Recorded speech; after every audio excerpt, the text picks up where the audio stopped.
এটাও বলেন আমি বিশ্ববিদ্যালয়ের শিক্ষক, আমি যদি তোমাদের ক্লাস নাও নিই আমাকে কেউ কিছু বলতে পারবে? আমাকে কেউই কিছু বলতে পারবে না, আমার বেতন আমি ঠিকই নিয়ে চলে যাব। তো এই ধরনের অধ্যক্ষের আচরণ আমরা আসলে অনেক বছর ধরে দেখে দেখে অভ্যস্ত। তো আমরা আসলে জানিও না উনি কোন পাওয়ারের কথা বলছেন, কিন্তু আমরা জানি যে ওনার অধ্যক্ষের কখনো অন্ত হয় না।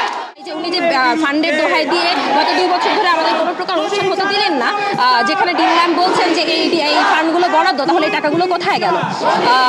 তারপরে আমাদের একজন প্রাক্তন বড় ভাই উনি মারা গিয়েছেন 2022-এ, ওনার নামে একটি Tuto memorial inter batch cricket tournament ছিল, যেটা 2022-এ হওয়ার পর 2023-এ যখন আমরা ওনার কাছে যাই এই টুর্নামেন্ট আয়োজন করতে, তখন উনি এই ধরনের একটি মন্তব্য করেন যে টাকা কি তুর্যর বাবা দিবে, আমরা যে তুর্যর নামে টুর্নামেন্ট করব এই ধরনের।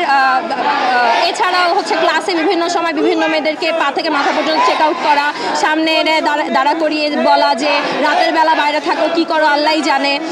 তারপরে আমাদের একজন অগ্রজ একটা সেক্সুয়াল হ্যারাসমেন্টের বিষয়ে ওনাকে অভিভাবক মেনে ওনার রুমে গিয়ে ওনাকে যখন জানান, উনি তখন বলেন তুমি কি করো এগুলো জানি না, এই ধরনের কাজ করো না, বিপদে পড়ে যাবা, তুমি কি করো এগুলো মানুষকে বলে বেড়াবো।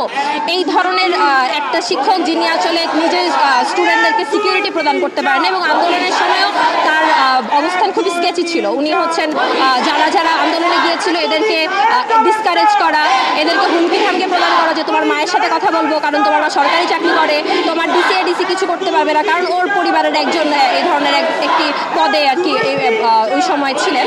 তো এই ধরনের মন্তব্য করা। আরেকজন বড় আপু যখন বিভাগ থেকে এরকম একটা নোটিশ আসলো যে যারা আহত হয়েছে তারা যদি কোনো প্রকার সাহায্য প্রয়োজন হয় যেন বিভাগে যোগাযোগ করে, ওই আপুটা তার সাথে যোগাযোগ করা হলে উনি এই মন্তব্য করেন তুমি আন্দোলনে গিয়েছো, মার খেয়েছো, এখন বিভাগে কথা বলো কেন?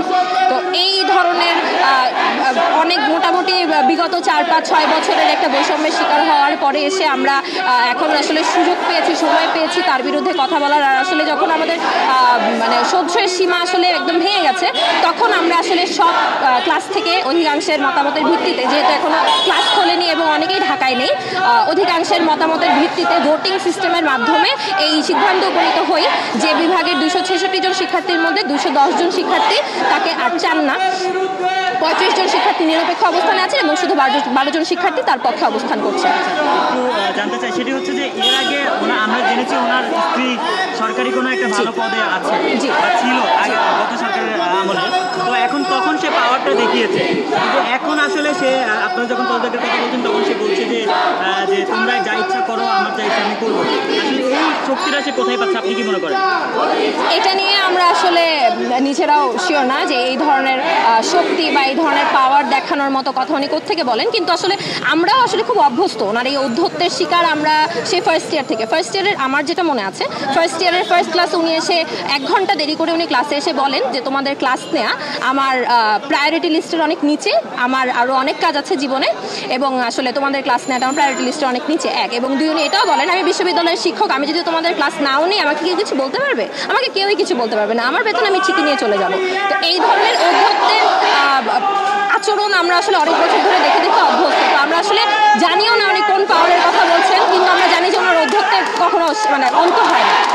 তার পক্ষে যদি কোনো চাপ আপনাদের উপরে আসে তাহলে আপনারা কি সেটা? আমাদের বর্তমান অবস্থা এইটাই যে আমাদের এই দাবিটা আদায় হওয়ার আগ পর্যন্ত আমরা